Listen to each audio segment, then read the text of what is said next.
Oh, I think it is working. Okay, how is this, everyone? Fingers crossed. Are we with you? Hopefully. I'll wait for a thumbs up from my partner Ali, who's doing the technical stuff for me. We're here. Okay, amazing. We have sound. Thank you everyone for being so patient, bearing with me. You'd think we'd be used to it by now, but we made it. And thank you everyone for coming. Yeah, so that's actually the first thing that I wanted to say to everyone, was just a massive thank you for coming this morning. If you're watching on catch up, then thank you. It's amazing how supportive and how much of a community Craft for Cats has become, and it's because of you guys that Cats Protection are able to look after unloved, unwanted cats all over the country. So it's an amazing thing that all of you are helping with, and if we get to do a bit of crafts in the meantime, then that's a bonus. So I will introduce myself. I'm Sammy. I run Paraffle Embroidery. I've done that for about 7 or 8 years now. I've been embroidering for a little bit longer than that. Some of you might know me from the Craft for Cats spring event last year, which was loads of fun. This event's slightly different with the designs and everything. So welcome back if you have met me before, and if you're brand new or if you've never tried embroidery, then that's also absolutely fine. We're going to start out at the beginning. So yeah, with this kit that I designed for this event, I wanted to make something that the most basic beginners would be able to create something sort of nice for themselves to display or to wear. But I also wanted to make it so that some of the more experienced crafters out there, I know you're quite a crafty bunch, would be able to sort of express a bit of individuality and creativity, and sort of express the individuality of their own cats as well as yourself. So hopefully I've got some of your creative juices going as well. Yeah, so today we're gonna get started with the stick and stitch kit that I've created, and I'm gonna work through the design, this one here that's in the booklet, the little wavy cat one. And I'll go through 6 or 7 of the basic embroidery stitches that are really handy to know, and then you can use those stitches to create all of the other patterns that are in your stick and stitch kit. So it's a good basis for you to start off from. We'll go for about 2 hours. We'll have a little break in the middle if you want to grab a cup of tea, a couple of biscuits, and feel free to ask questions. We've got Zoe and Kaylee from Cats in the comments, and we've got my partner Ali. He'll be asking me questions as well. So if you're wondering something, then it's likely that someone else is wondering it as well. So there's no such thing as a silly question. What else? Yeah, so we won't finish a whole design today. Embroidery's slightly more time consuming, not too much. But I'll show you everything you need to finish the design. And then on Monday we'll have a video going out as well, sort of showing you how to finish off. And if you want to make a little patch and attach it to something, then I'll show you how to do that as well. So yeah, shall we get started? Let's do it. Do some technical magic just now and bring down the screen so that you can see my hands just here, and you can see my little face chatting in the corner as well. So first up, you want to grab yourself a pair of scissors. Any type will do, as long as they're relatively sharp. And then grab a piece of your felt as well. So I think I'm going to go with the purple one today.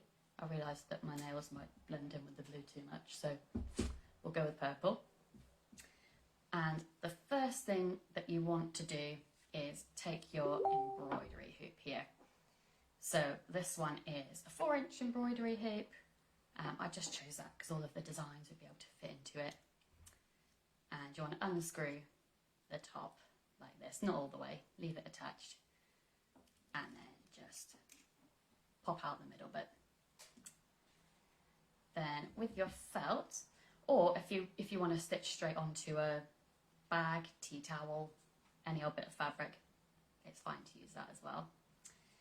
You want to slip the inside, the smaller hoop, underneath the felt,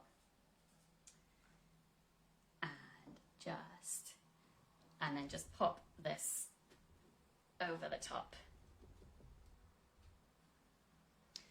And then once you've got it inside, pull it tight, sort of give the edges a bit of a tug, and then tighten up the screw there. And you want to make sure there's no wrinkle or anything, so another little tug, and then another screw like that. Okay, now the designs. So I'm going to use the circle one here with the wavy lines. I quite like that one, it's quite nice. I can teach different stitches going up and down the lines.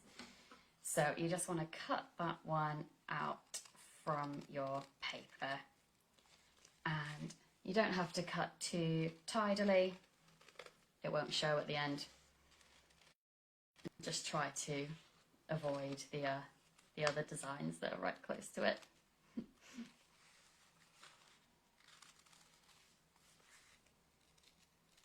And this paper, this is called Solvay paper, and it's absolutely magic because you can just sort of stick it on, stitch over the top, and then it'll wash away once you're finished with it. So it's brilliant for putting on all sorts of different fabrics, anything you like. So then you can just peel off the front. Sometimes it takes a couple of goes to get it. Peel off the front like that, and then just stick it just in the middle of your hoop. Again, you don't have to be too tidy about it, and just make sure there's no little wrinkles there. Yeah, someone's asked if you can use the felt to patch a hole in clothes. Yes, yeah, you absolutely. Yeah, it's quite nice. Felt's good for, it's quite a sturdy fabric, so it's great for patching up holes, even if they're sort of little tiny ones. You could put it on like elbows of clothes, that sort of thing. Okay, so now it's time for the thread. So I've got my thread card, just like the one that you guys have got in your kits. So you want to unwind it, and you'll see that your needle's taped into the card as well, so just make sure you don't stab yourself with the needle when you're getting it out. And so for this one, I'm going to start with the orange. So if you want to do something that's more like your own cat, then you could go for all black, you could go all white. If you've got a little tabby, then you could do a mixture of sort of black, brown, white. It's totally up to you. Choose whatever you like. So I've got my meter of thread here, and I'm going to chop it in half. So we'll use about half a meter each time, and that just makes it less likely for the thread to tangle. There's less chance for stuff to go wrong, basically.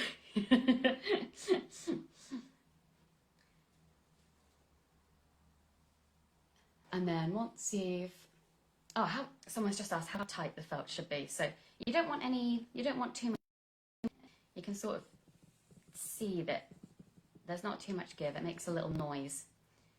So you don't want to stretch it out of shape, but you want it relatively tight.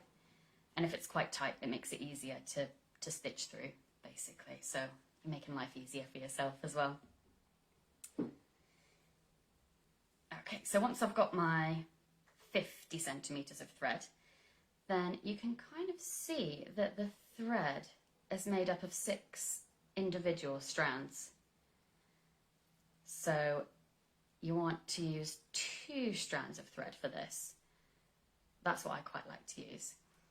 And you can sort of pull the 2 strands like that, and if you can sort of grab them somehow like this, you can often just twist the thread and it just tends to separate that bit more easily rather than getting in a bit of a tangle. So I tend to use 2 strands because that makes it sort of thick enough that you can see the detail, but it's not too chunky. I find that if it's a bit too chunky, then it can look a little bit messy, whereas 2 strands, it sort of keeps it nice and neat.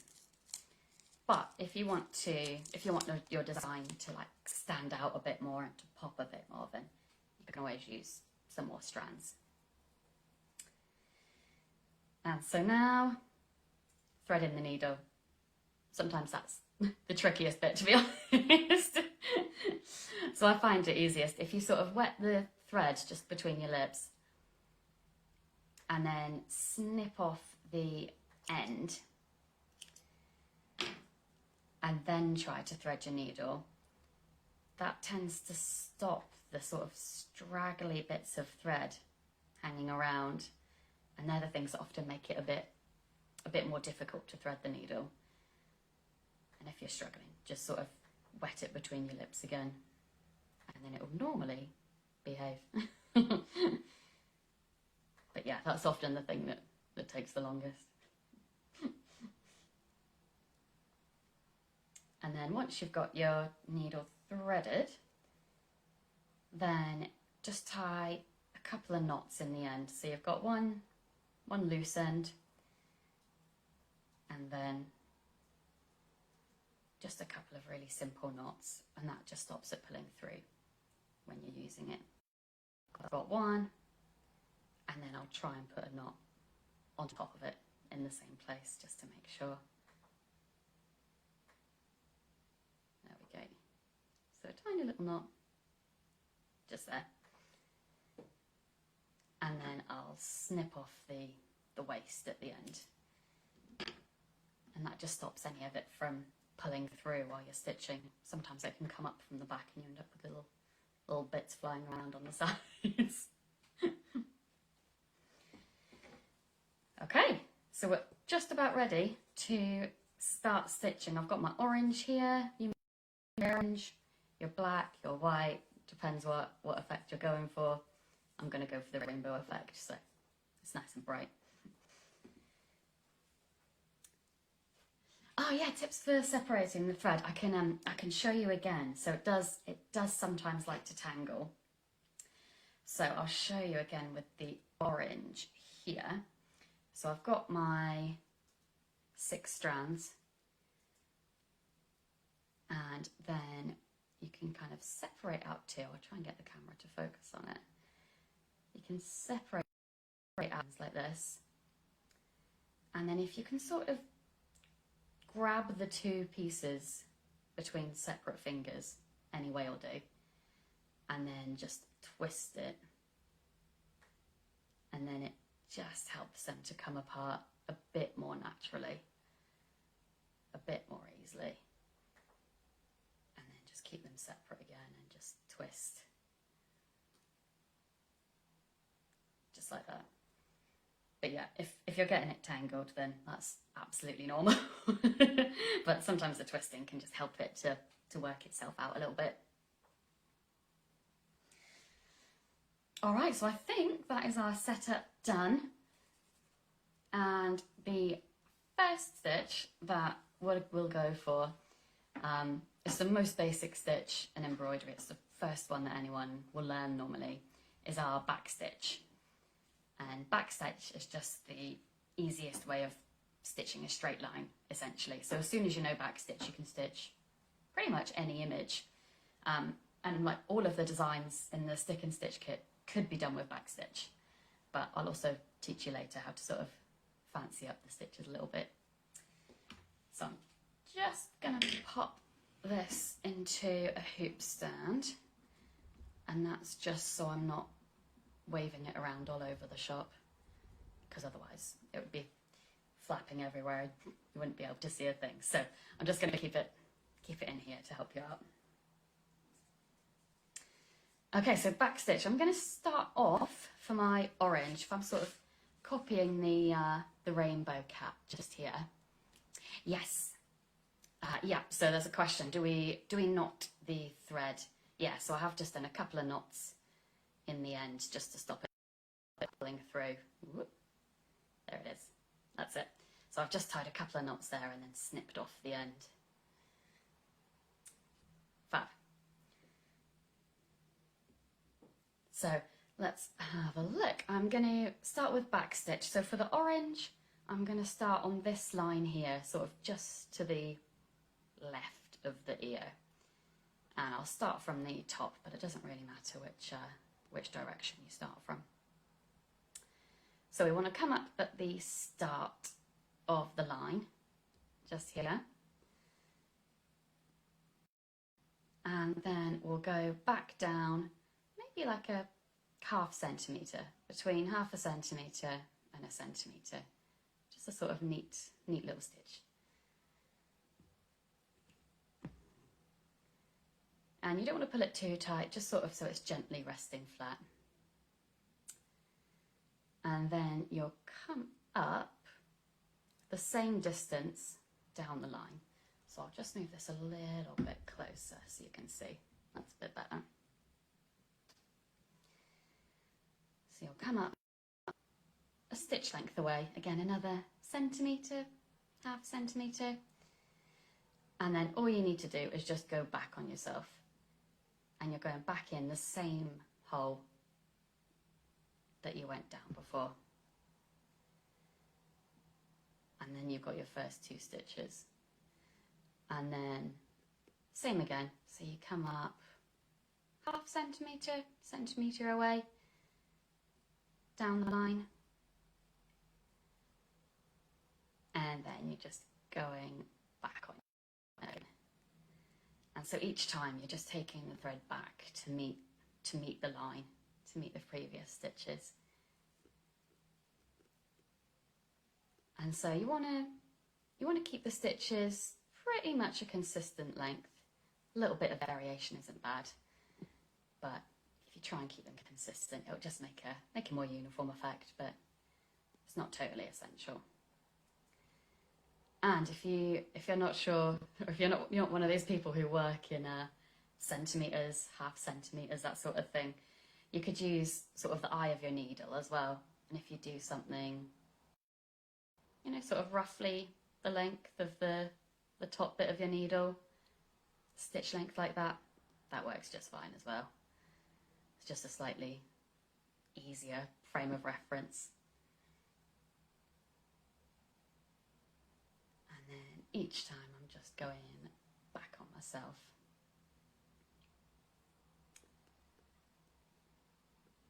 And this is quite a nice stitch because it does come together quite quickly.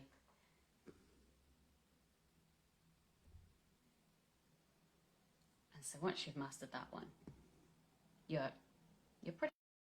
You can stitch, you know, outlines of anything. You can do text. You can do a bunch of the sort of cat portraits in the stick and stitch kit. Any colour you like.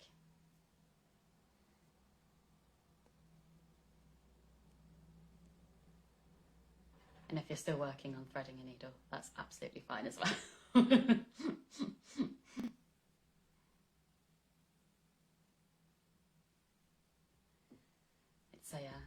It's a nice morning for crafting as well. I'm here in Edinburgh, where I've lived for, oh gosh, 15 years or so. And it has been a miserable morning outside, which actually makes it a really nice morning for crafting. So I'm actually pretty happy about it. It's a nice break from the heat. And if it's a rainy day, sitting inside and crafting is kind of the perfect activity, to be honest.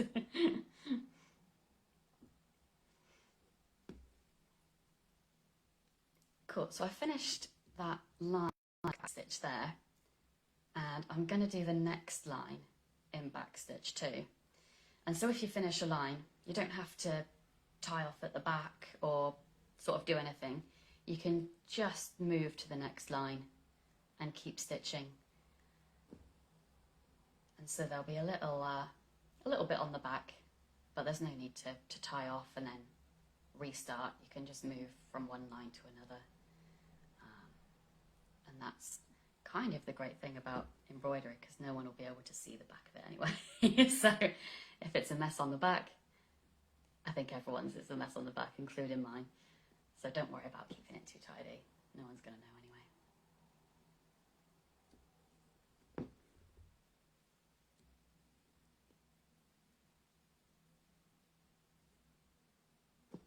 And once you get sort of, you can almost sort of go onto autopilot, which is really nice. It's very therapeutic. As a lot of crafting is, I think.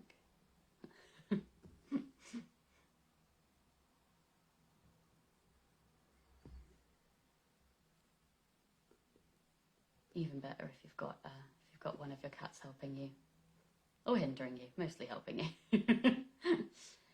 Actually, I made sure I tied my hair back before I started stitching today, because I'm always getting hair stuck in my embroidery. But I figured if you start getting cat hair in it, then it just makes it a bit more authentic. It's more true to life.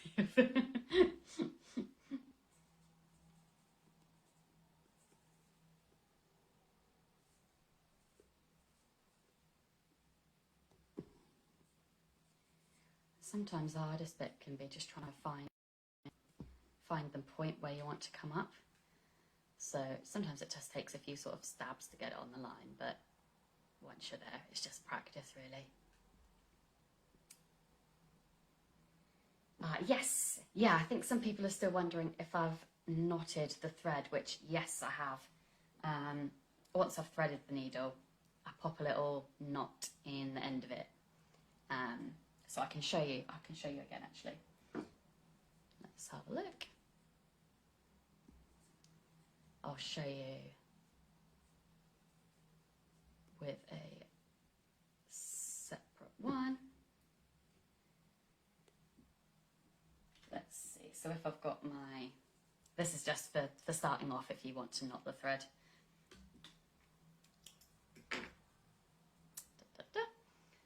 So once you've got the needle threaded, then this is how I'd start off. I'd just sort of get the long end of the thread and then just do a couple of knots. Just sort of simple knots, just one on top of the other.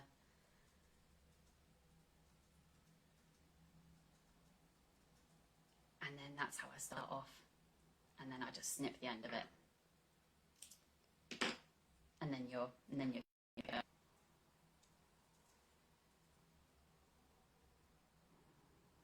Cool, just rethread my needle, which happens a lot. And because I've chosen to do the sort of rainbow coloured cat as well, that means I'll be rethreading my needle just to change colour. So if you've decided to do all black, all white, then it's a bit of an easier job because you don't have to change colours and rethread your needle the whole time. But you know, I like a challenge. So I'm just carrying on with my back stitch down the line there. And remember as well, we'll have a recording of this whole thing available after the event. I think there'll be messages going on Monday. So if you do want to sort of rewatch, remind yourself of any of the stitches, if there's anything you've forgotten, then you can just rewatch it and then just sort of make sure that you can remember stuff. Oh, someone's pulled their needle through in the wrong place. That's absolutely fine. So say you've come up, let's say I've done it accidentally. Say I've come up here. you will have to sort of take your needle off the thread, and then you can just sort of pull it back through. So you can see how the back of mine's shaping up there. Find the place where you last went, and then just use your needle to pull it back up through. And that's kind of the great thing about embroidery as well, because you can do it wrong as many times as you like. You can accidentally come up in the wrong place. You can do whatever, and it's quite easy to undo. You can sort of disguise any mistakes. It's a very, very forgiving craft, I would say, which is quite nice. Cool. So I'm going to finish off my line of backstitch here. And because I'm going to move on to another colour, then I can show you how to tie off once you finish the end of a thread. So let's see, I've finished my orange. I'm going to switch to another colour. And so to finish off the thread, you just need to tie another knot in the back. And to do that, I use one of the previous stitches. So I'll just tuck my needle underneath a previous stitch. It doesn't matter which one, just a nearby one. And then when I've got a little loop there, I'll just pull my needle through the loop just to create a little knot, and that stops it going anywhere. And I'll do that a couple of times just to make sure. And then I'll snip it off sort of as close to the knot as I can, just to stop any of the stray bits getting in the way later.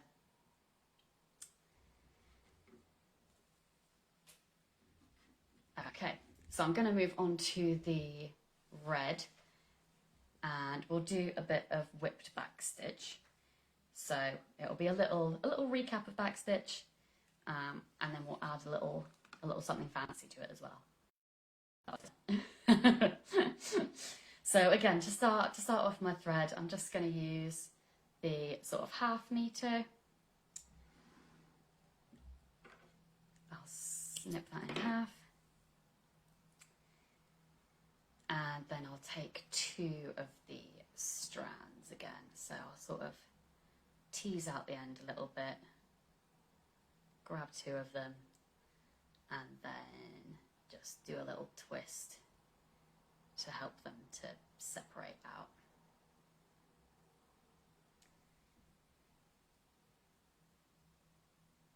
And so if you're still doing backstitch in orange, backstitch in any colour you like, then stick with it. We'll do a bit more backstitch just to make sure that we've got it, because it's the sort of the basis stitch, the foundation. So it's a good one to practice and a good one to know. So I've just threaded my needle, and then I'll just do a couple of knots in one end of the thread, just to make sure it doesn't start popping out when I'm using it. So that's 2 knots on top of each other. Done. And then snip off the waist again. Okay, so because I'm doing the bow effect cap, then I'm going to put my red on this line going along here. And again, I'll start at the top, but because backstitch is the same, it sort of looks the same front to back, and it doesn't matter which end you start from. It's all good. So I've come up on the line, and I'm going to do a little stitch, 1/2 centimetre, centimetre. You don't want it too small, because then it might just take ages to get yourself a line going. You don't want it too long, because then the wavy lines might look a little bit more zigzaggy. But you can find a sort of happy medium. And then I've come up a stitch length away. I'll move it a little bit closer again.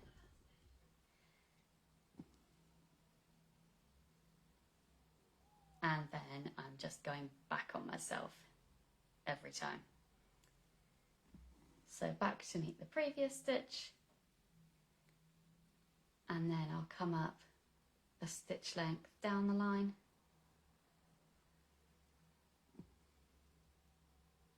And then again, I'll just go back on myself. So each time you're just going back to meet the previous stitch.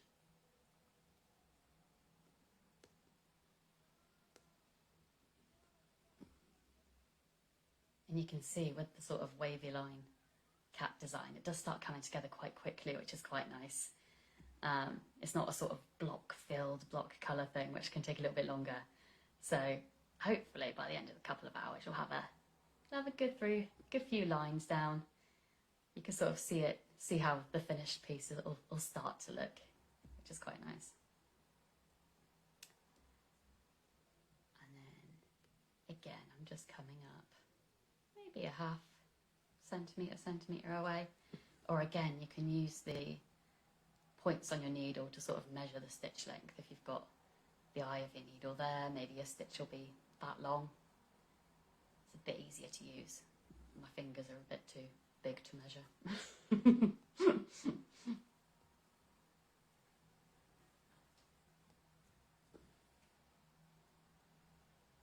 And again, feel free to ask questions if you have any. I've got my partner Ali's in the background here helping me out. He's passing on questions, so I'll do my best to answer them. And there is no such thing as a silly question. People have probably never tried embroidery before, it might be a first time. So I'm always happy to help. And I enjoy teaching it as well, so it's all good. Cool, so I've got my 3 lines of backstitch here, and I'm going to add a sort of second stitch. And so I'm going to turn this into a whipped backstitch, and it's not complicated at all. It's just adding a little bit of thread around it. So once you've got backstitch down like this, you don't have to at all. When you come up, let's say I'm going to come up down here, just at the end of my line of backstitch, and I've still got my red thread. And to make it whipped, or to whip the backstitch, all you need to do is just pass your needle underneath each little stitch. And so I'm just going to pass the needle through under that one. And each time I'm just going top to bottom, or left to right, left to right. And it just sort of winds the thread around the previous stitches. And it just helps to sort of smooth out the effect a little bit.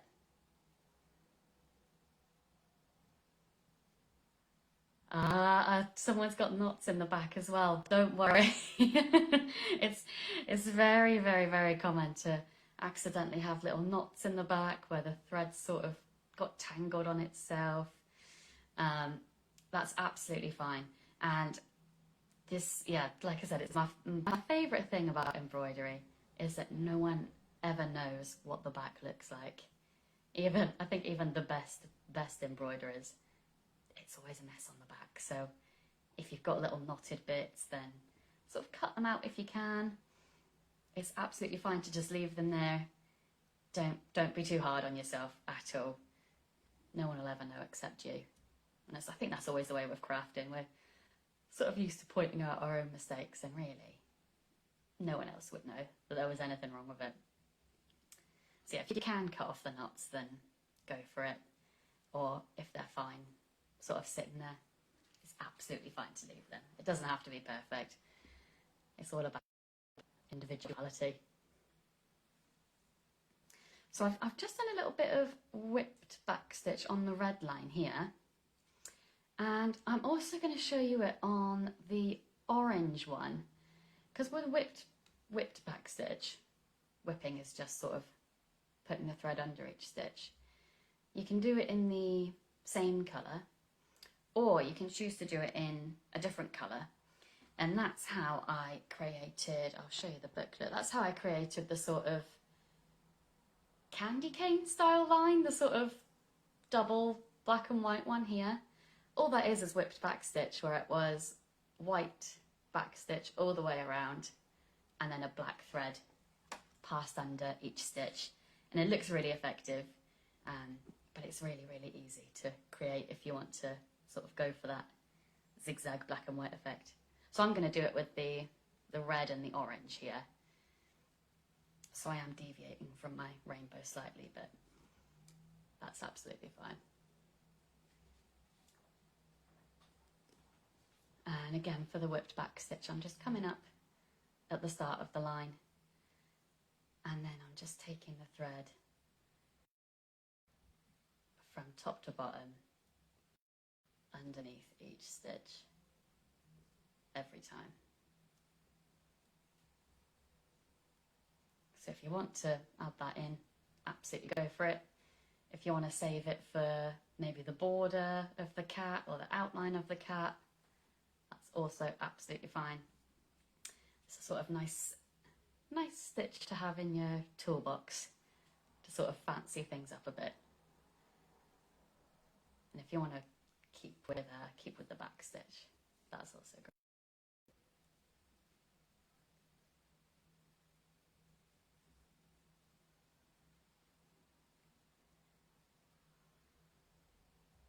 Ah, yeah, someone's asked about having 2 different coloured threads in the same needle. You absolutely can do that. It's a really sort of interesting, fun effect to make. So especially, say maybe you've got, let's think, maybe you've got like a ginger cat that's got sort of like bits of white in it. Maybe you've got a tortoise shell that's sort of like mottled colours, a bit of black, a bit of brown. Then yeah, if you wanted to, you could put in maybe a strand of black thread and a strand of brown thread through the same needle, and then it would create a really cool effect where you sort of get both colours blended into one, basically. So it's actually a really good idea. And one that I haven't done on this, but it's a great idea.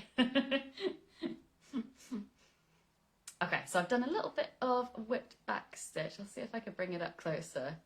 You can see the sort of zigzaggy, twisted effect that it's created compared to the orange back stitch there. And so I'm just going to tie off.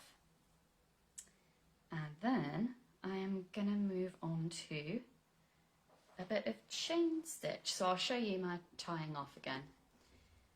And so I'll just sort of turn it over, and to tie off, I'll just tuck it under any old stitch that's back there. Make a little loop, and then use that loop to make a little knot. And I will do that twice, just to make sure. You don't want it sort of coming loose, especially if you're going to make a little patch for a jacket or a bag or something like that. You want to make sure it's all sort of tied up at the back and it's not going to come loose at any point. Okay, so I'm going to move on to stitch. Again, I'm doing the sort of rainbow one here. I'm going to start on the yellow.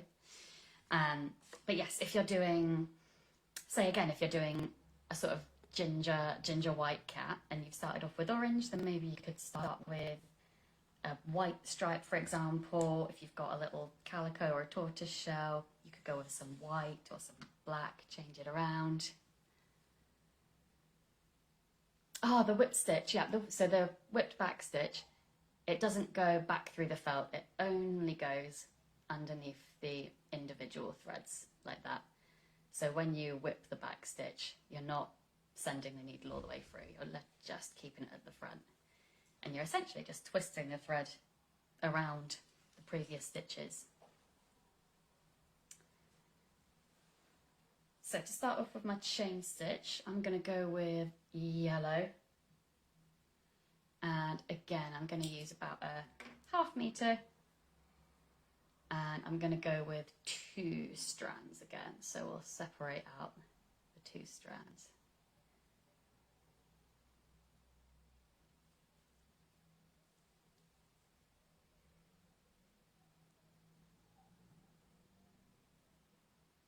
Oh yeah, someone's asking if you can use washable pens instead of Solvay paper to create embroidery designs. And yeah, that's absolutely possible. You can get hold of fabric pens that sort of wash away with water, or you can get heat erasable pens as well. So if you sort of have the idea, or if you're a bit crafty and have sort of drawn your own design, it's absolutely possible to use a water soluble fabric pen, a heat erasable pen, and you can sort of draw onto felt, onto cotton, literally anything. And then you can sort of decide which stitches you want where. Oh, a lot of people have asked about the Solvay paper as well. Yes, and it is, honestly, it's absolutely magical. I love this stuff. So we do paper on our website. I think it might be marked out of stock at the moment, but we'll get that sorted because we've just received a bunch of it. But with the Solvay paper, it comes as a sort of A4 sheet, and you could just run it through any printer, essentially. So if you've got your own design on a computer, or if you like download a design, then it's absolutely possible to just sort of put it through a normal printer, and then it just ends up like this. Yeah, it's sort of A4-ish. It's American letter size, but it'll go through a sort of normal printer.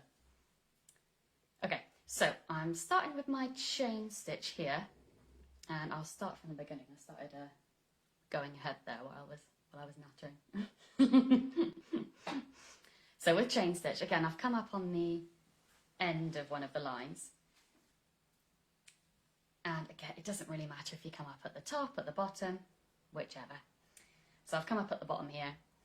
And the first thing I'm going to do is do a tiny, tiny stitch to start. So literally like a couple of millimeters, really, really small. So don't pull that too tight, just a nice small one. Then I'm going to come up a little stitch length away, roughly the same length as my back stitch, thereabouts. And I'll bring up my needle, yeah, half a centimetre away. Yes, and I think we've had a question about can you start with the outline if you want to? Yeah, absolutely can. It doesn't matter which order you do all of the things in, the effect will end up the same. It doesn't really make it easier if you start with the outline, the inside, ears, nose, whichever. So I've only started with wavy lines because it's a sort of nice way to teach the different stitches. But if you want to start with the outline, absolutely go for it. Any stitch you like. And then with my chain stitch, I've sort of just gone down the same hole that I came up from, just to create the same. That's the first link in my chain. And so I can do that again. I'll come up a stitch length away, half a centimetre.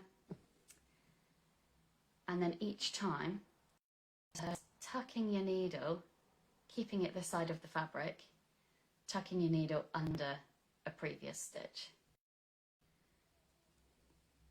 Not pulling too tight, and then going back down the hole you came up from. And that creates the second link in the chain. And then again, I'll go forward. I keep calling it a stitch length, whichever length you choose. And I'll tuck my needle underneath the previous stitch, keep it this side of the fabric. And then back down the same hole I came up from. And so if you have done a bit of embroidery before, you might know chain stitch a little bit. And this is actually the sort of reverse way of doing it. But I much prefer this way. I find it easier to sort of control where the lines are going. So I sort of stick with this way. This is the way I like to teach it. But if you already know chain stitch a different way, then do it your way if you like. And you can see how the little stitches all come together and create little links in the chain. Yes, yeah, so for chain stitch I did a tiny tiny stitch at the start to tuck under. So I can start another row at the start of this line. I'll show you how to start off again, because you can always just pick back up, it doesn't matter. So to start off your chain stitch, sort of come up at the end of this line here.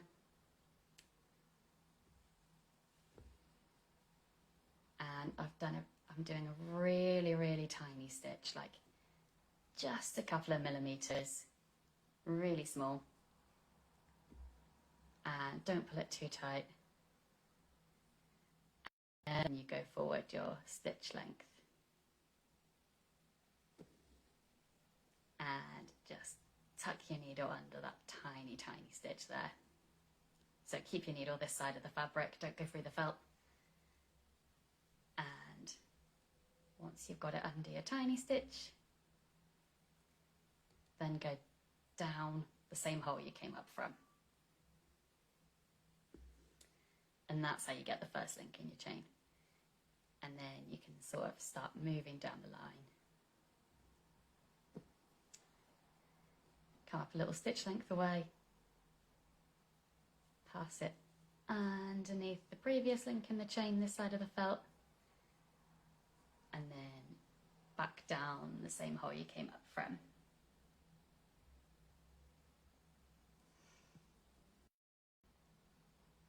Yes, so I think there's some questions as well about fabric for putting the felt on, and that's a really good question, because the stick and stitch kit, you know, we've got a couple of bits of felt in it, but it's nice to know sort of what else you can use it on. So for patches like this, I most often use them on sort of denim bits and bobs.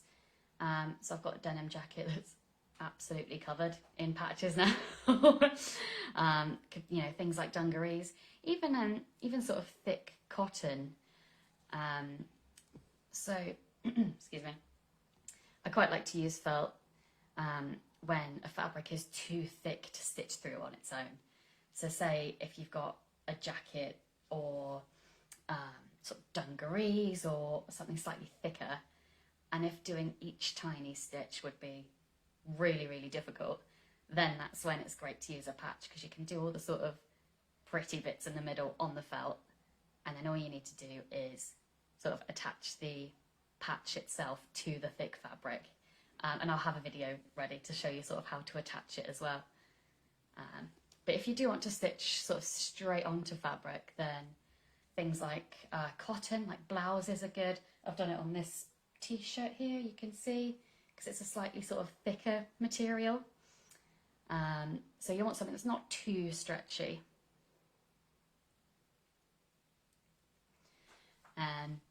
So things like t-shirts can be sort of slightly harder to work with because it's a little bit stretchy. Sort of woolly things like cardigans can be slightly more tricky, especially if they're very stretchy or sort of fluffy. So in that case, with a cardigan, I'd go with a patch, because you don't want to do each of the tiny little stitches on it, and instead you can do the pretty bits and then just stitch around the edge, and that sort of reduces the amount of stitching going straight onto a stretchy bit of material like a cardigan. For something like a t-shirt, because they're slightly thinner and really stretchy, then you can definitely use stick and stitch patches like this on them, but you sort of need to make sure that when you put it inside the hoop, you're not stretching it all out of shape, because as soon as you take it out of the hoop, the t-shirt will sort of fall back into a natural shape and all the stitches will go sort of scrunched up and a bit odd. So if you're stitching on something stretchy like a t-shirt, just make sure that when it's in the hoop like this, that it's not going to go all sort of warped once you actually take it out of the hoop. But yeah, with thinner fabrics, this is where the solvy paper here becomes really useful, because it helps to add a little layer of thickness, stops it from stretching too much. So the solvy paper is sort of your friend when it comes to stretchier things. And Things that are slightly easier, probably things like tote bags I use a lot, I stitch all over them. Sort of tea towels, pillowcases, that sort of cotton that won't tend to stretch, so they're really easy to put all of the designs on. Oh, tips for lace. Lace is a tricky one, it can be. It depends on the sort of weight of it. If you want to stitch onto lace, then I would say do something perhaps really delicate with the thread. Perhaps even take it down to just one strand if you want it to sort of look as delicate as the lace does and not sort of be too heavy and stretch it out. I'd take it down to maybe even one strand of thread, and you want to use probably stitches like back stitch, chain stitch, a couple of other ones. And rather than using sort of block colour, if you start using block colour like some stitches we'll do later, like satin stitch, then sometimes it can become sort of too heavy for the fabric and it will start pulling at the fabric. So on lace you sort of want sort of outlines of shapes rather than full colour, because that will start getting a bit too heavy for it. But I'd love to see if you stitch something on lace. I think that would be absolutely incredible.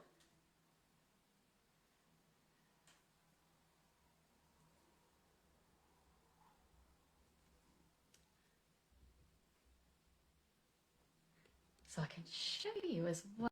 So there's a little gap here where the ears are, and my chain stitch is sort of working up towards it. And so when I do get to the ear, then I will just sort of put my needle down on that end and just jump over to the other side. And then I think it will be a single chain stitch because it's such a short little line. So I can show you how I do the little teeny sections on the other side of the ear.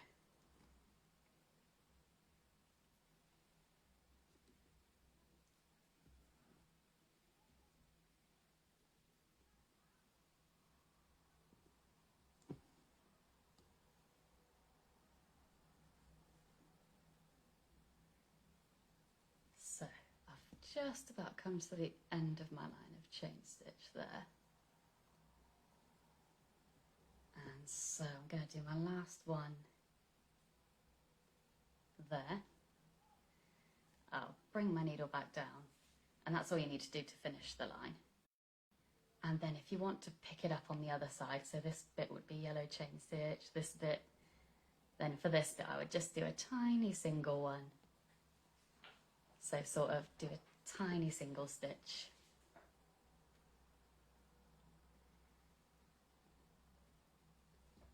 Like that. And it's almost like starting a line again. You do the tiny stitch and then loop it under.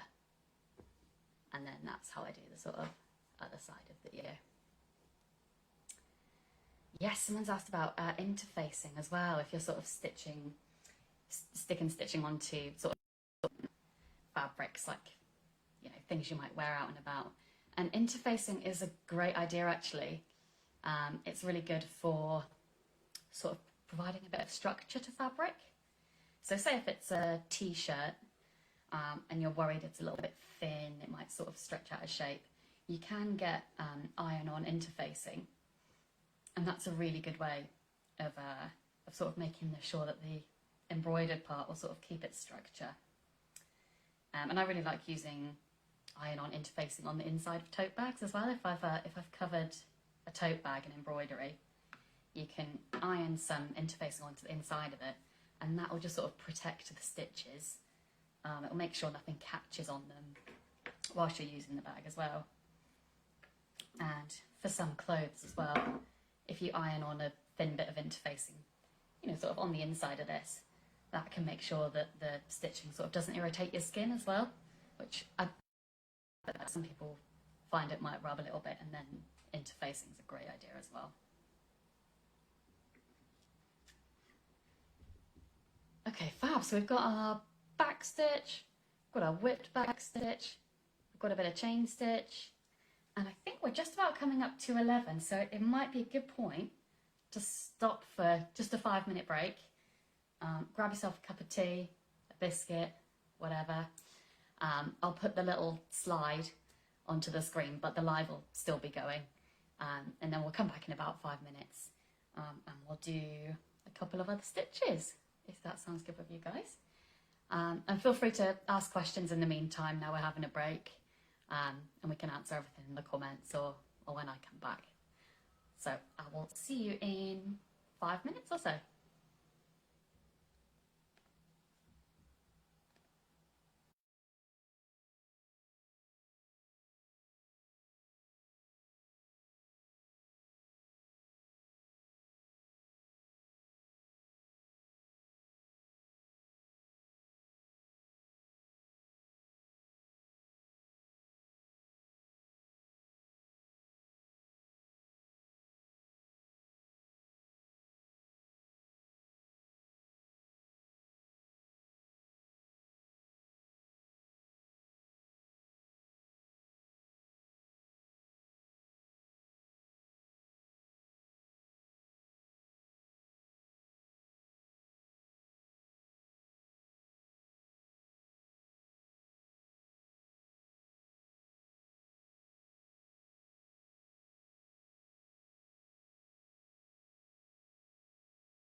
Okay, I think we are back with sound.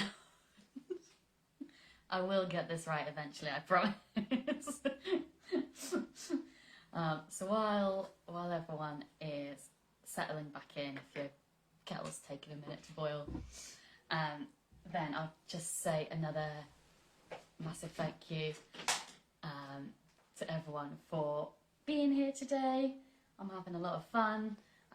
This one's coming together quite nicely, and it's just amazing to me how amazing this community is, how supportive. You know, there's literally thousands of people getting involved, and the numbers are just incredible. You know, every kit that you buy, I think it's 4 cats that Cats Protection are able to microchip for every kit that you buy. Every kit can also help to feed 2 cats in Cats Protection care for 25 days. So if you think about the number of people that have become involved, then it's just absolutely amazing the difference that everyone's able to make. So huge thank you, huge thank you. It's incredible. So let's continue. I'm gonna leave my chain stitch there. It's sort of half done, but I can sort of come back to it later and finish it up. And we'll move on to stem stitch instead. Oh, I think someone's needle keeps de-threading itself. So I'll sort of show you in a second when I thread my needle how I like to keep it and how I try and stop it from sort of coming apart too much. So I'm going to go with my green thread and I'm going to snip it in half again. And again, I'm going to go with 2 strands of thread for the green. And again, if you're doing a black cat, if you're doing a lovely white little moggy, then stick with the colours. If you want to mix it up a bit just to see what happens, then give it a shot. You can always undo it if you don't like what you've done. That's the joy of it. And it sort of all helps to make them all really individual and nice. So I'm very excited to see what everyone actually comes up with at the end of it. That's one of my favourite parts of being in the group, is sort of seeing what everyone's been able to do with the kits and the individual spin that they put on it. So it's always a joy to see. Love a bit of creativity. So I've just threaded my needle there, and because it's a sort of ½ metre of thread that I'm using, I leave one of the tails quite long, so you can see it's all the way down to here at the moment. And just sort of keeping the tail really long helps to stop it from unthreading, and then as you stitch it'll get a little bit shorter, and if it gets too short then you can just tie off and pick up another thread instead. And so again, I'm going to put a couple of knots in the end just to stop it from pulling through. So a little knot there, and then I'll do another one on top of it. And sometimes it takes a couple of goes to get the knots in the same place, and that's absolutely fine if you end up doing a couple of more in various places down. And then I'm just snipping off the waist of the thread there. Ah, pink thread. I don't think we have pink here, but we could actually use the suggestion from another one of the crafters on the group, and you could sort of do a thread of red and a thread of white, and then that'll be just enough to sort of not make a total pink, but it will sort of blend together, so it's not sort of too red. You don't want sort of blazing red pink ears or something. But if you sort of mix the threads together, then it'll be a sort of nice way of creating a more gentle effect on it. So I'm going to start off with split stitch, and I'm going to just move down to the next line here. It sort of goes up to the little bit of the nose. If you're on a different line, absolutely fine. And I'll start this one at the bottom. So again, it doesn't matter if you're starting at the top or the bottom. I'm just doing this because I'm left-handed, so it's sort of easier for me at that angle. And I'm coming up at the start of the line, and I'm keeping a similar stitch length to the back stitch or the chain stitch. And again, I'm just starting off with a single stitch going straight down on the line like that. And then It's called split stitch because all you're doing is sort of going slightly back on yourself and coming up just in the middle of your previous stitch. So you can see I've sort of split the there, and it doesn't matter too much if you're going straight through both strands. And then you just go forward another stitch length. Again, a sort of similar distance to the back stitch and the chain stitch that you were doing. I'll go forward a stitch, and then when I come up, every time I'm just sort of splitting the previous one and just coming up bang in the middle of the green. So the thread that's included in the kits is DMC thread. There's a couple of brands that you can try. I always prefer DMC. I think they sort of have got a really nice sheen to them. I think it's mercerized, which is some chemical reaction they do to it to sort of give it a nice sheen. And DMC thread is also colour safe, which is really important when we're going to be sort of washing things off, where it might be on clothes that you want to put through the wash. It could be on anything. So the threads are colour safe, so they won't be sort of running whenever you put them underwater, which is a huge benefit. I think some people like to use Anchor thread as well, which is also a good brand. They've got a sort of similar quality. It's really nice. There are some other threads that you can get sort of online. There's sort of like knockoff, which can work, but sometimes they'll sort of tangle a little bit more easily. You're not always sure that they're colour safe in the wash, so if you do have other brands, it might be worth just sort of testing them a little bit before, just in case. You don't want to sort of spend ages stitching on a t-shirt or something just for it the colour to sort of bleed out on it. That would be an absolute nightmare. So just give it a little test before if you're not sure. And that works as well for if you're sort of stitching onto a t-shirt or some sort of stretchy material. It's sort of nice, or it's good to pop it through the wash first as well, just so if there's any shrinkage in it from brand new, then you can make sure that the shrinkage has come out, and so it won't affect your stitching while it's there. And so I finished the little line of split stitch there, and I'm just hopping across to the other side of the nose. You don't need to tie off at the back or anything. You can just come up on the other side of the little heart-shaped nose.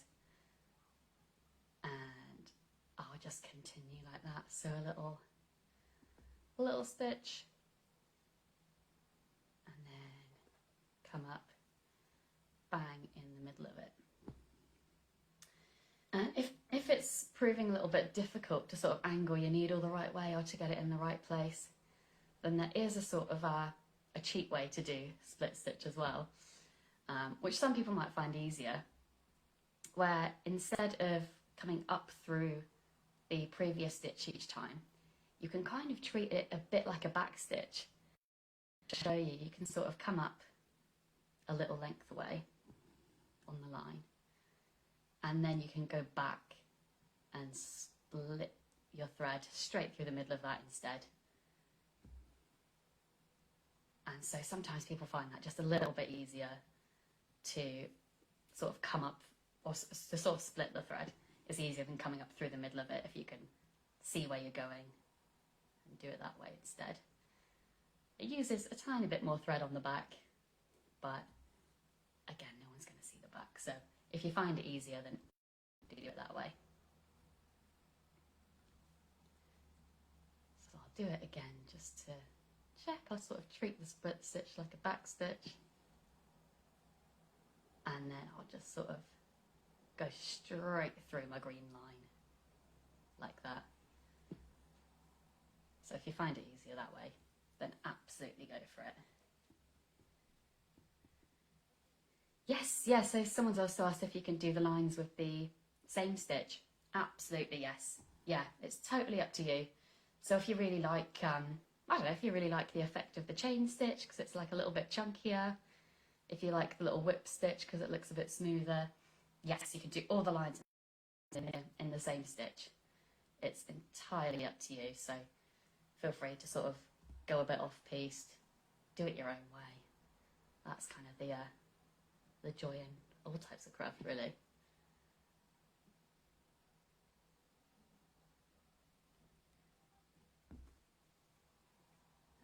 just following the line down.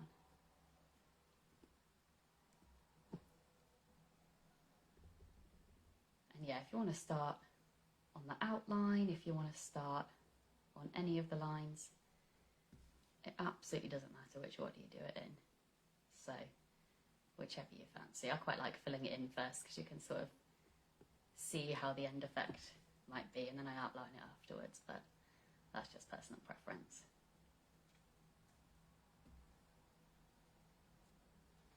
And then because I'm sort of coming to the end of the line, once I've finished that, then I'll just hop across and do a teeny bit the other side of the ear, just to sort of continue it down that way.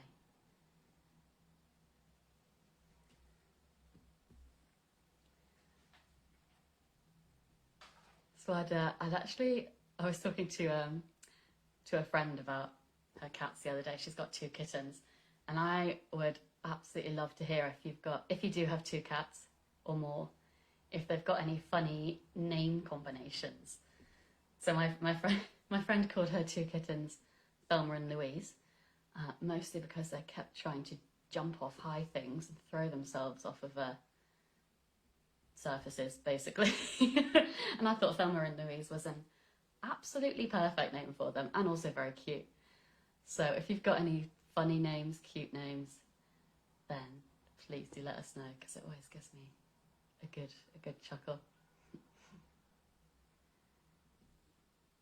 And I've just started going down the other side there. I'm just doing like 2 tiny split stitches on the edge of the ear.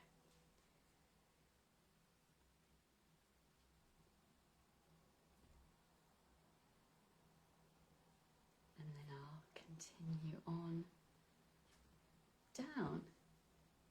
It's not a pairing of names, but I also, one of my other friends, my old flatmate, has a lovely cat. It's a calico. She's a really dainty little thing. And she's called Hruška, which apparently means bear in Slovenian. And I thought that was absolutely adorable.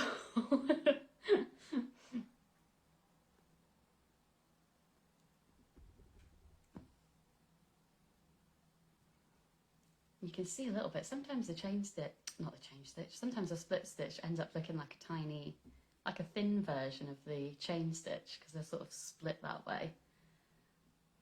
And it's a nice way of sort of smoothing out straight lines as well. Oh, what names have we got? Bart and Lisa. Very nice, Simpsons themed. We've got Custard and Crumble. Oh my god. 2 of my favourite things in the world. Absolutely love it. What other ones have we got? Coffee and Bean. Oh. And also one called Chaos. Excellent. Now I'm curious to know whether Chaos is actually a little ball of chaos, or whether they're very, very placid and it's a sort of ironic name.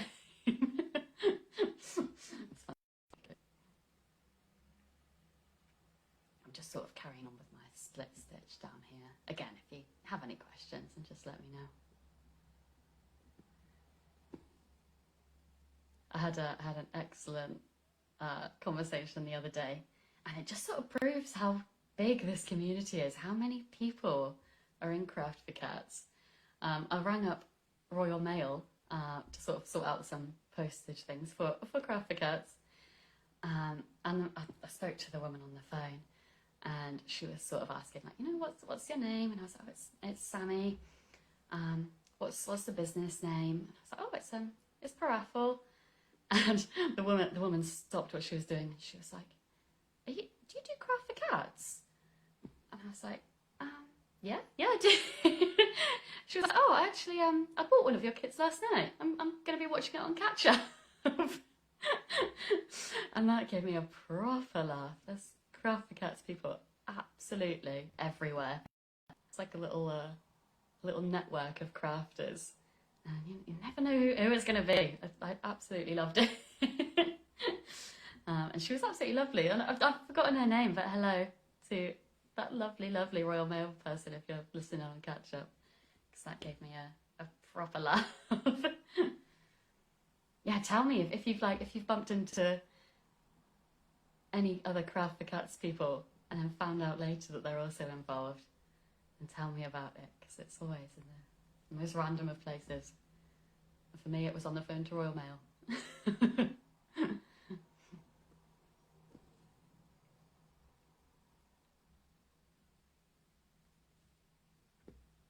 Cool. This is quite nice because you can sort of see how quickly the little rainbow effect starts building up. And if you've got your one colour or a couple of colours, so you're sort of replicating your own cat more closely, then you can sort of see how it starts to come together really nicely. And later on, if you want a sort of more block colour effect, if you want it to be more filled in, it's absolutely possible to just go back and sort of fill in between the lines as well, and just sort of use the other lines as a guideline. And then you'd have a sort of more block colour or a more full rainbow or anything like that. You can really sort of add your own touches to it. Okay, so I've got my split stitch here. And so next up, I'm going to start filling in some of the ears. So I'm going to do that in satin stitch. I can show you on the booklet. And so satin stitch is the sort of filled in stitch here. It's a great way for sort of filling in block colours. It's quite nice because with the thread that we use, it creates a really nice sort of shiny effect as well, especially if you're using sort of really bright colours, really distinct colours. It gets really shiny, so we'll go on to that one next. So if you're sort of following along at the same time, I'll get my white thread out in a minute with 2 strands.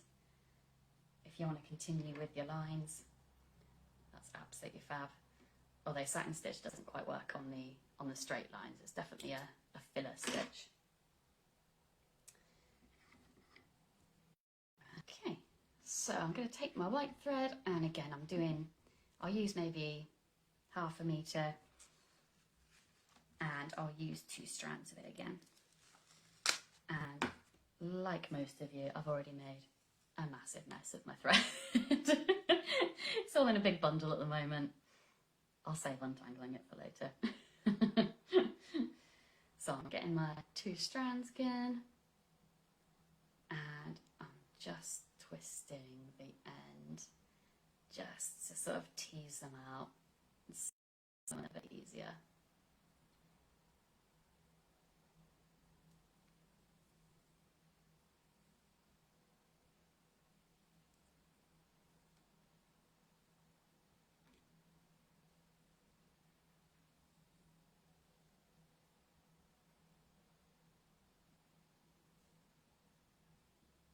I actually forgot to cut that one in half, so I'll do that now.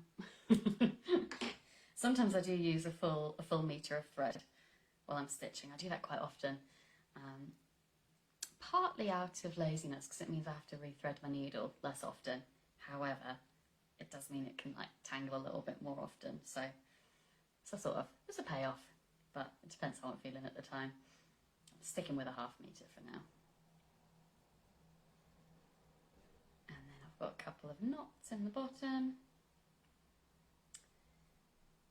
And I'll get started on the satin stitch instead.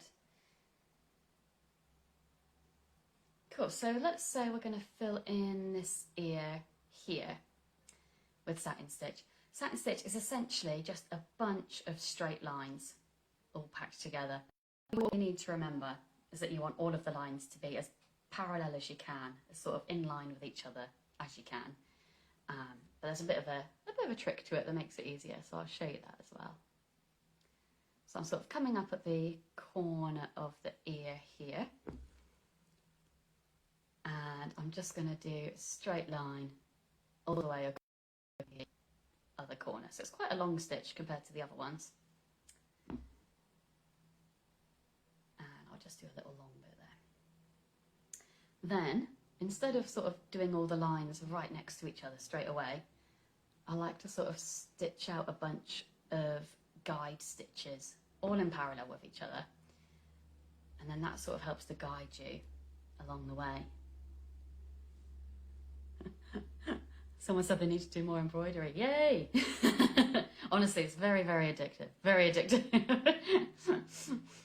So to stitch up my guide stitch, I'll sort of take my thread and I'll sort of guide it into place. So when I can see that it's like as parallel as I can get it, then I'll just tuck my in and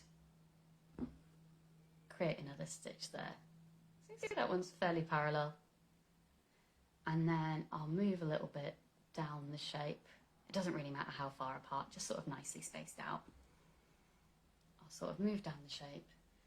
And then again, I'll sort of line my thread across just so I can see when it's just about in line with the others, maybe about there. And then I'll just pop my needle in behind it. And so the stitch is sort of shorter the further up the ear that you go. And then I'll do perhaps one more towards the end, maybe down here.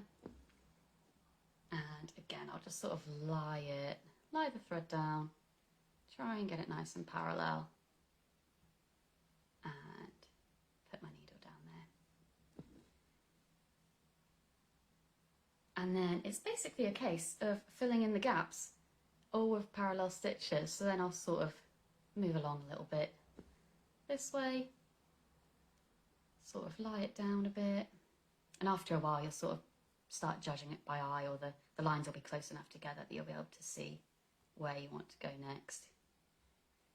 And I'm just sort of filling in between each of the gaps, and then eventually when you've got enough stitches it will just be one big block of colour and it gets a sort of really nice sheen on it.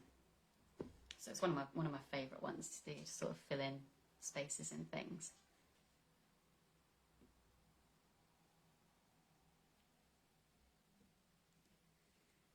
Yeah, so yes, if you do want to sort of use 6 strands or more strands to create a sort of chunkier effect, then yeah, you can absolutely sort of thread your needle with 3 strands and then loop it over and tie them together at the back, so then it creates 6 altogether. And you can do the same as well if you want to use 2 strands. You can actually separate out just 1 strand, loop it all the way through, and then tie it in a knot at the bottom, so it sort of creates 2. I sometimes do that, but I prefer just sort of separating out 2 strands at a time. If you loop them all together, sometimes I find it's harder to get out little tangles. And so if a tangle pops up, then it's sometimes harder to sort of tease it out. So I prefer to use the 2 strands at a time rather than sort of looping one over to make 2, if that makes any sense.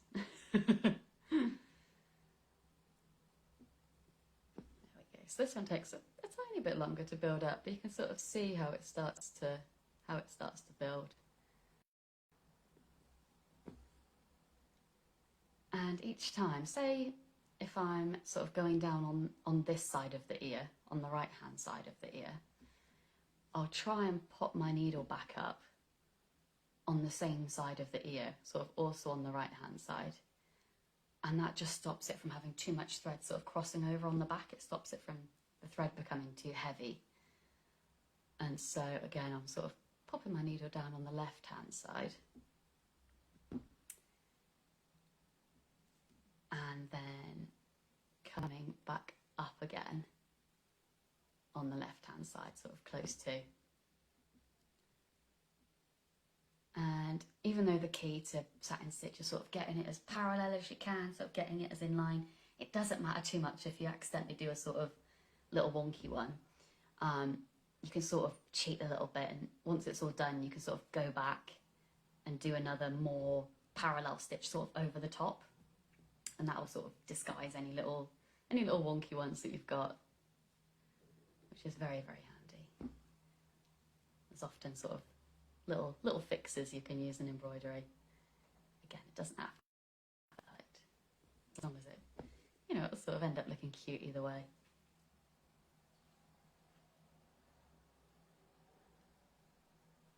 Ah, yes, yeah, I've been talking about left and right, and they might actually be reversed on the screen. So yes, if I'll just say this side and that side. If I'm coming up on this side and going down on that side, then I'll try and come back up on the same side. And I can show you the back actually with the satin stitch. So it sort of ends up like this when you come up and then go back down on the same side. You don't have too much crossing over at the back. It's okay if you do, but it just sort of stops the fabric from bunching up too much if you have too many crisscrosses. And you don't want to pull it sort of really, really tight either. Just pull it tight enough that the thread's lying flat on the fabric, but not so tight that it will start sort of bunching up the fabric too much. And so on satin stitch, this is often the sort of largest area that I might do with satin stitch. If you've got a sort of really big design, then satin stitch isn't always the best one, because then you've got a chance for the threads to sort of go a little bit loose, or might start sort of looking a little bit saggy perhaps. So satin stitch I'll sort of reserve for shapes that are around this size. Too much bigger and it might start sort of looking a little bit droopy in the middle, which you don't want too much.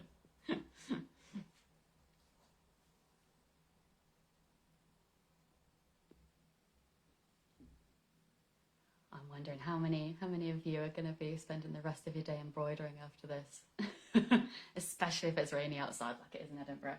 It's clearing up slightly, but it's a little bit addictive. So if you've cleared out the rest of your day for a bit of crafting, then that's absolutely perfect. You can lose hours to it. Not lose hours, gain hours. You can sort of see it building up a little bit. If you think that there's maybe like differences in the lengths, or if you think it looks a little bit uneven on the side, then again you can sort of go back afterwards and just add in another stitch to sort of go over the top and help to smooth it out a little bit.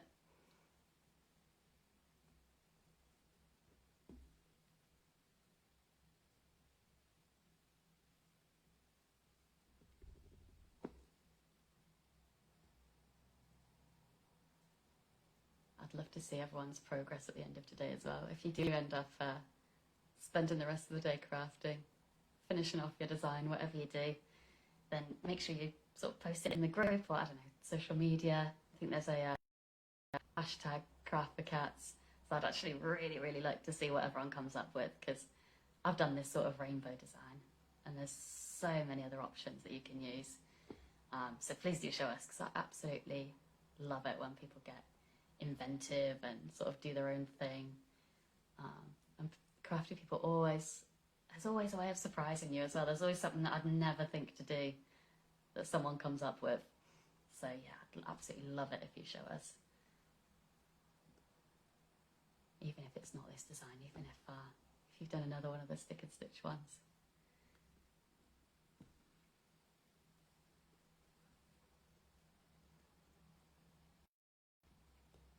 So there we go. So you can see I've sort of got a few stripes. There's a couple of little thin bits in the middle. And again, I'll just sort of go back along, try and poke my needle up in the gap and just try and fill it in so it's a proper block colour there.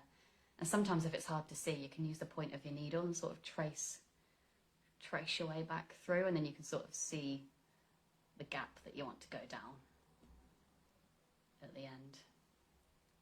So that's looking pretty good. Nice. I'll do maybe one more stitch and then we'll move on to a few French knots, which I think maybe the trickier one that I'll teach you today, but it's best to do it on video, and then you can sort of see the technique, have a bit of a practice. It's one of those stitches where once you've got the knack of it, then you can do it on autopilot, but sometimes it just takes a minute to get the knack of. But they're also very, very cute little knots, so I'd love to teach them today. Cool, so I've tied off my ear because I'm sort of starting to run out of thread, but I'm going to keep using white as well because I'm going to do a few French knots sort of to outline the little nose shape there. I'll pop it back in my hoop stand. So again, I'm going to go with 2 strands of white. But if you do want sort of really big, chunky French knots, then you can use more strands of thread, and that will just sort of make them like stand out a bit more, give them a bit of volume.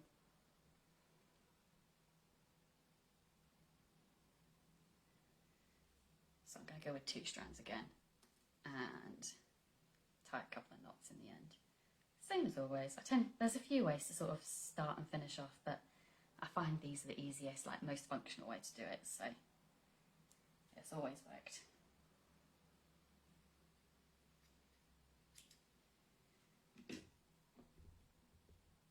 Okay, so French knots. Nothing to be scared of, I promise. French knot fear in the chat. I promise they're absolutely fine. Once you get the knack, then it's all good. It's all about the tension, but I'll show you how. So I'm gonna sort of outline the ear with them, and doesn't matter where you start. I'll maybe start not the ear, it's the nose. I'm gonna start at the little point at the bottom of the little heart-shaped nose. So you come up there.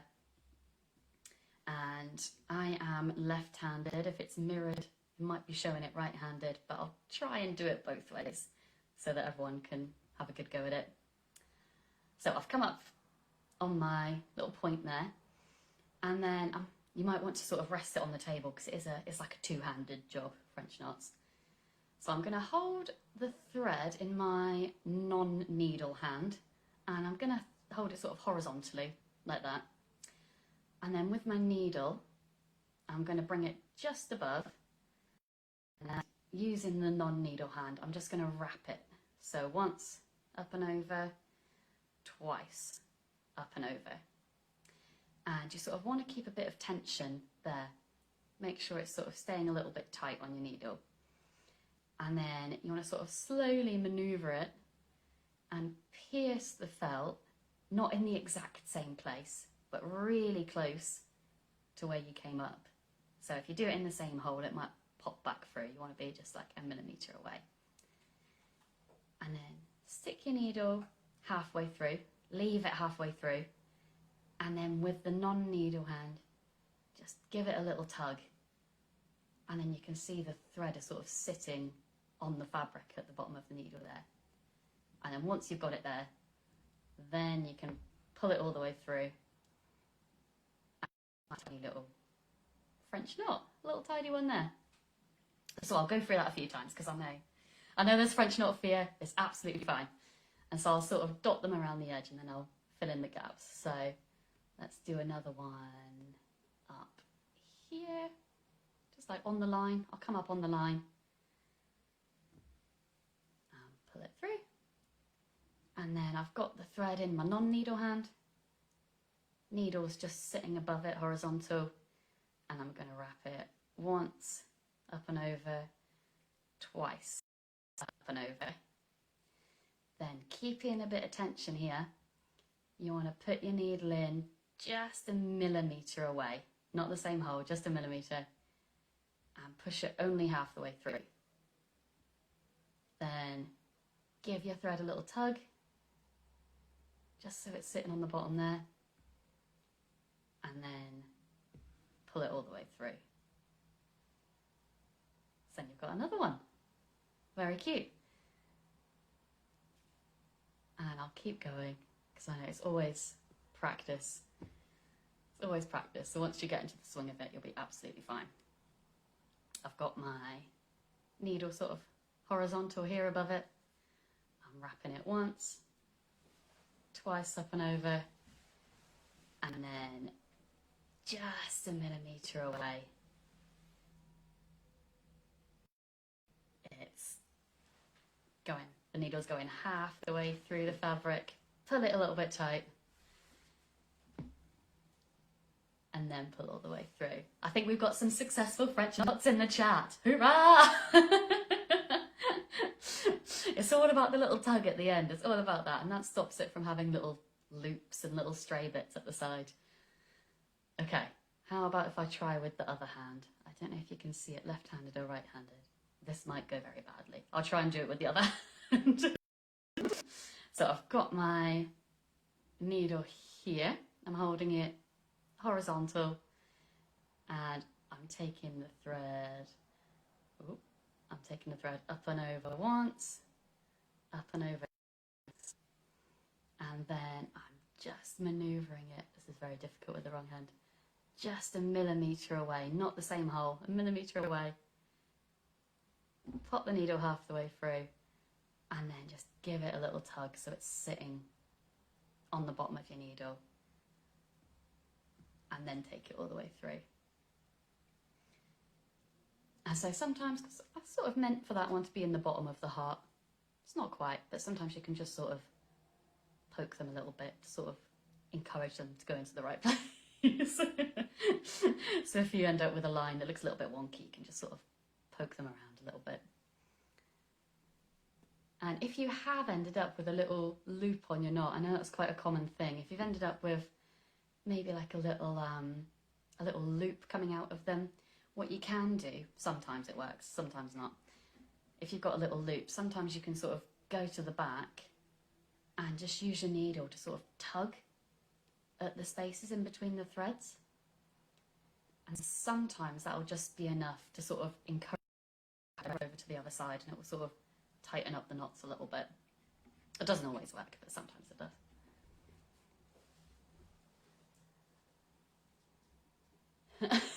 No, I think the French knot has defeated someone. No, persevere. I can go over it again. We'll go all the way around the heart in the end. So yeah, I'll do it again. Here we've got my needles here, and I'm going up and over once, up and over. Oh no, I've got it tangled there. I'll start again.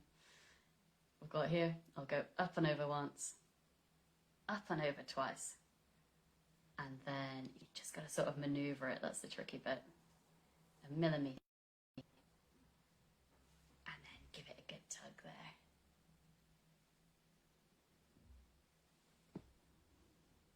Ah, for a larger French knot, yes, absolutely possible. So if you want a larger knot, it is possible to use more strands of thread to get something really chunky. But sometimes an easier way is just doing more wraps around the thread. So I can show you here if we, wraps around the needle. So say if I'm setting up as normal, normally I do 2 wraps around the needle, but you can do just the 1 for a smaller knot. You can do 2, that's my normal size, or you can do sort of 3, 4, however many you like. I mean, too many and it will look kind of crazy. But you can go up to 3 or 4 wraps, and then just put it in as normal. Make sure it's sort of a little bit tight at the bottom of the needle, and then pull it through that way. That one with 4 wraps is like a nice sort of chunky, really textured one compared to the little ones with 2 wraps there. And so I'll do one with 1 wrap as well. So I'm going to end up with all sorts of bobbles here. I'll do one with 1 wrap just to show you the difference of the size. So I've got my needle and I can wrap it just the once. Pop it back down a millimetre away just to stop it popping to the back. Give it a little tug. And there it goes. So then you've got a really, like a little teeny tiny one here with just the 1 wrap. You've got the 4 wrap one there, which has got like, it's quite nice and fluffy. So give it a little try. You can sort of experiment with different ones, see what you like the look of. I'm going to have a mixture on this one, also fine. And once you've got the knack of it, then you're absolutely golden. But this is the sort of trickiest one that we'll do today, so don't worry if you don't get it immediately. You can always watch it on catch up. Go slow with it, sort of give yourself time to practice as well.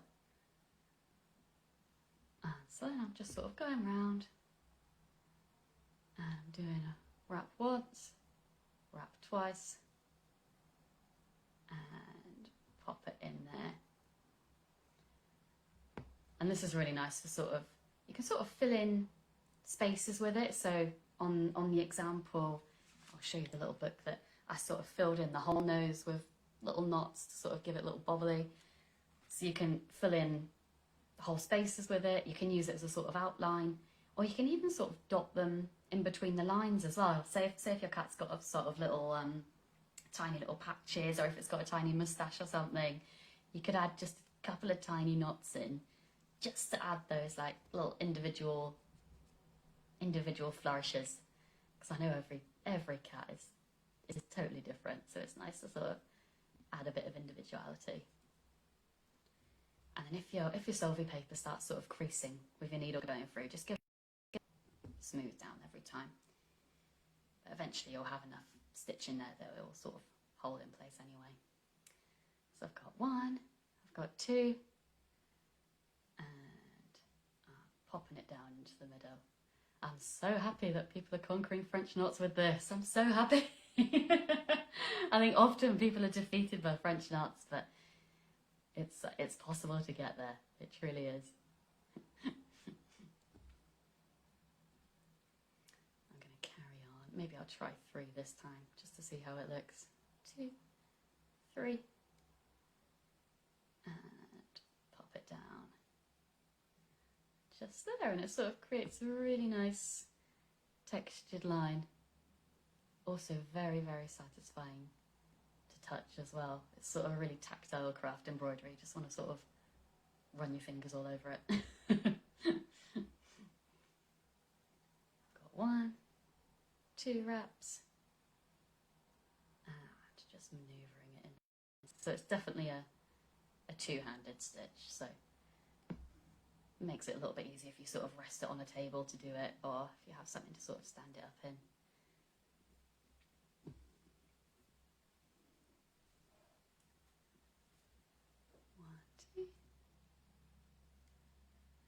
Ah, okay, yes. So if you do end up with a little knot in your thread, bad news. Bad news is that French knots are one of the few that are really kind of impossible to undo. You know, all of these other stitches, like back stitch, chain stitch, you can sort of unthread your needle and sort of go back. French knots are little devils in that you kind of do just have to sort of snip it out, take it off, but that's fine. If you end up with a sort of little loose thread on the back, eventually the other stitches that you do along here will help to pin the loose thread on the back, so you won't get them popping back up through. So don't worry if you've sort of had to chop it out and there's a little loose bit on the back. Just sort of keep it there, and then the other knots that you do around it or next to it will help to pin the thread in place and stop it from escaping too far.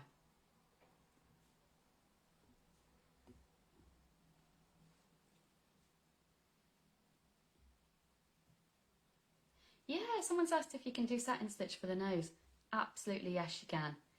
Yeah, if you want to sort of fill in the little heart shape with your satin stitch going straight across, absolutely possible.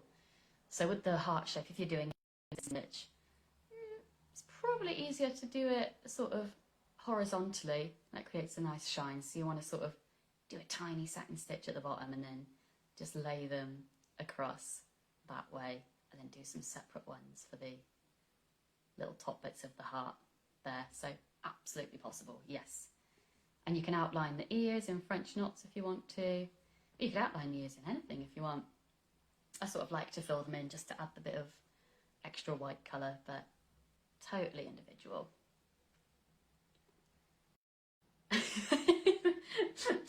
Someone said their French knot looks like their cat's been punched in the nose. A poor thing. Poor thing. I don't know if maybe it's a little bobbly. I'm not sure. See how it looks. Again, you could always undo it and add a satin stitch instead, and then it would be a sort of nice little smooth, shiny, flat effect as well. We don't want to look at that. But it's all a bit trial and error. Total personal preference. And I've carried on with the 2 wraps now, so my little 4 wrap one is standing out a bit, but I'm just going to leave it. I think it looks okay. And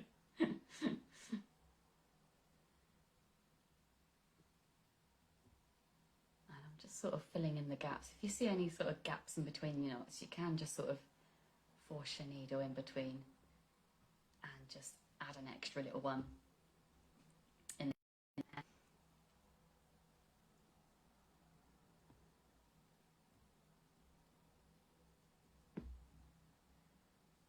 So you can see my little heart shape's gone a little bit wonky, so I'll sort of pull that knot down a little bit, push those up a little bit, get a little better heart shape going on. You can sort of massage them into place, let's say.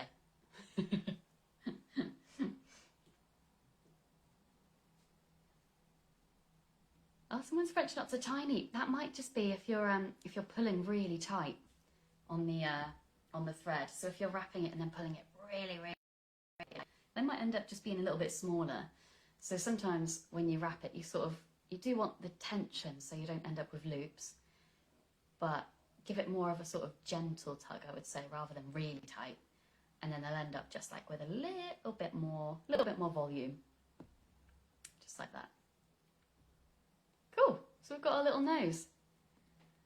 So I think we might just have time for one more stitch, and I'll show you stem stitch on the next lines there. I wanted to cover French knots first because they, as the trickier ones, it's good to sort of cover them live on the video so that everyone can sort of get a chance to try, or even if you watch it back later, you'll have a lot of time to practice.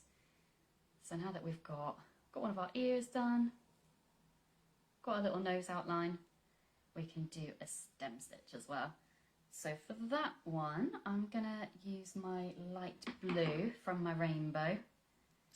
And you can see on the back, I've got sort of bits crisscrossing, you know, it doesn't matter what it looks like on the back, it's all fine.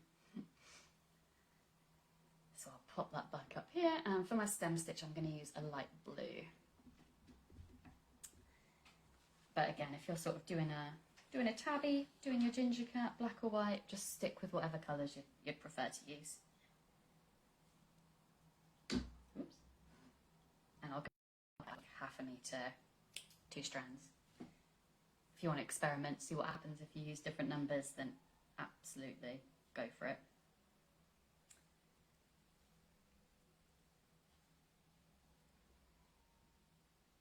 It's quite nice each time you add one of the rainbow colours, it sort of breathes a bit more life into it. The same if you're doing other colours as well. Sort of the more lines that you get complete, you start to see it coming together, and it's really exciting at that point.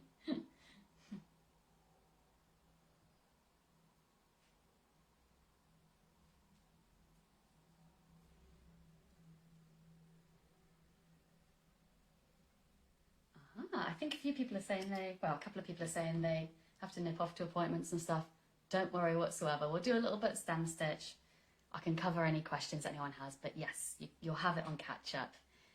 There'll be a link available on Monday, I believe. There'll be an email going out to everyone. So we'll have this craft along available. We'll have the video afterwards. So if you do have to go, then thank you very much for joining us. Everyone who's staying, we'll do a little bit of stem stitch. So I'm starting at the bottom here. I've come up on my line again, and just like the start of back stitch or the start of split stitch, I'll start off with a stitch that's the same length, 1/2 centimetre, something like that. And then for stem stitch, all you need to do is come up, you sort of go back and halfway along the previous stitch. So that can be the trickiest bit, finding the right spot. I've come up just to the side and halfway up my first stitch. Just to the side, halfway up. And then I'll do another stitch that's the same length, centimetre, 1/2 centimetre, something like that. And then again, I'm just going to come up halfway back and on the same side of my previous stitch. So you always want to, if you choose to come up on the left of the stitch, just stick to coming up on the left every side. If it's on the right, just stick to coming up on the same side every time. And then another stitch length. And doing it from the same side every time just helps to create the sort of nice, it's almost like a vine, like stem twisted effect. Whereas actually it's just sort of almost diagonal stitches all bunched really close together. So again, I'm going to come up one side of it, halfway back, and then down again. And sometimes it can take a couple of stitches for it to come together. Sometimes it will look sort of like a strange diagonal line here or there. So persevere, do sort of 3 or 4 stitches, and then eventually you'll see the effect start to sort of build up a little bit. So I'm doing just to the side, halfway up, and then back down again. And there is another sort of cheat way to do this as well, which creates exactly the same effect. So I'll show you that on this side. So I'll start on the side of the nose, just here.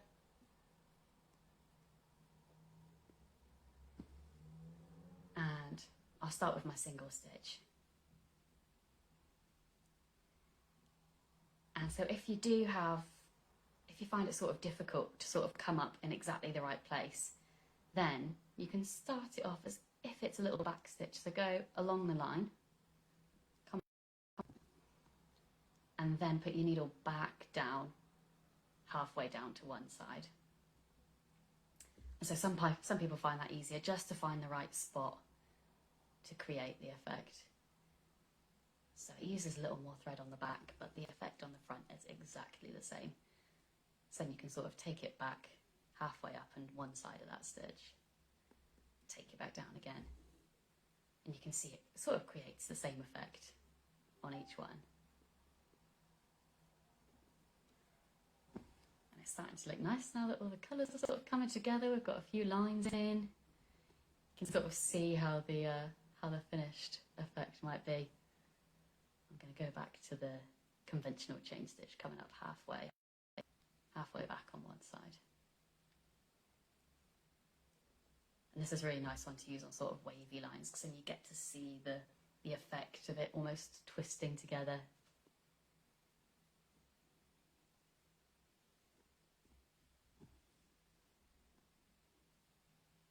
There we go. So I'll keep doing this, but if you do have any other questions, then please do ask. We'll sort of wrap it up in maybe 5 minutes or so. So if there's anything last minute that you want me to show you, anything that you want to go over again, then we can do that. And then we'll wrap up in about 5 minutes. And we'll be able to share the numbers with you of how many people have been involved, how many people have got a stick and stitch kit, and how many people have supported the amazing work of Cuts Protection. We'll be able to share those numbers with you on Monday. But yeah, it's amazing how many people have been involved, so it's just incredible. Yeah, someone's asking about satin stitch, if you can use more than 2 strands. Yes, you can. I'd say you could maybe use two, 3 or 4. I think when you get more than that, then you sort of start getting gaps in between where the thread comes up. So if you're using 6 at a time, you'll end up with sort of obvious points where the threads come in and out. Even though it will be a block colour, you'll be able to sort of see the sides. So 2, 3 or 4 for satin stitch. I think any more, then you'll start to sort of see gaps in between. Yes, so the template, the Solvay paper, I'll create a little video that will be shared with you on Monday. But if you finish today and really want to finish it off and sort it out, then I tend to literally just run it under a warm tap, a lukewarm tap. You can sort of keep it in the hoop so that the felt doesn't start scrunching up or something. Run it under a tap, and then within 30 seconds, maybe a minute or so, you'll sort of start to see the paper just start to break up, start to dissolve, and then you can use a finger just to sort of rub it up a little bit, make sure all the bits of paper are gone, and then you can just leave it to dry. Or sometimes I use a hairdryer if I'm feeling really impatient and I want to use it straight away. But yeah, for the felt, I'll keep it in the hoop every time, because otherwise the felt might want to sort of scrunch up a little bit. Keep it in the hoop and it sort of stays the same shape. It doesn't sort of scrunch your stitching up or anything.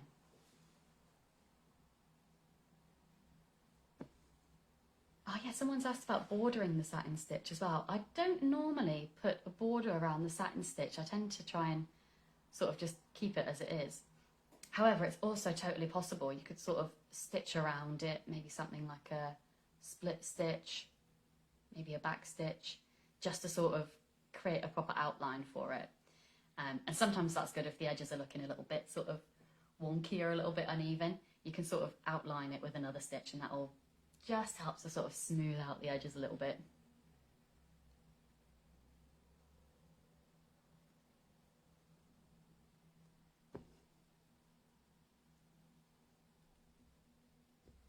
So I've got my little line of stem stitch there. I just sort of missed out the little corner where the ear will be. I'll fill that one in with satin stitch later on, and then just sort of picked it up again going along the edge.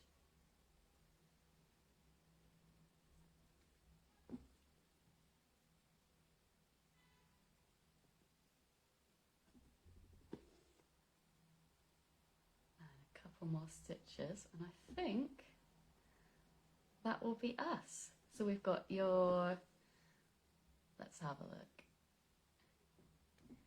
We have your back stitch here. I've got a little whipped back stitch, same colour, different colour. Bit of chain stitch. You can see that's quite a nice like chunky effect. Split stitch, bit of stem stitch there. And then you've got your satin stitch going across the ears and your French knots as well. So hopefully you guys are all good with the stitches. And you can always rewatch this video, learn a bit more. And then, yeah, if you have any questions, you can always get in touch with me. Something about attaching it to a backpack or a rucksack. Yeah, I'll have a video because I've actually done the same with this one and attached it to my bag. So I would normally sort of, you can choose to do either the cat head shape on its own, or you can include the border.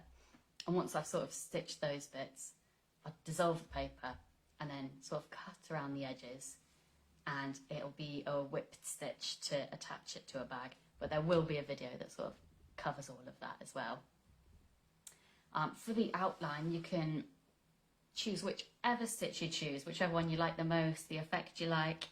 On the finished one in the little booklet, I did the white outline there. That is a little stitch around the edge. And for the black and white one, that was a whipped back stitch. So I did my back stitch in white, and then I put black around it to create the sort of like stripy candy cane effect. But whichever one you want to use, whichever effect you like best, whatever stitch you find easier, absolutely fine. Okay, so it's actually just gone 12, so I shall leave you to your embroidery. But yeah, before I go, I just want to say an absolutely massive thank you to everyone that's been involved. It's absolutely incredible how many people have chosen to support cats protection. They do such, amazing work. I think there's about 4,000 cats a year that need help, so it's every kit that you've bought is incredibly valuable.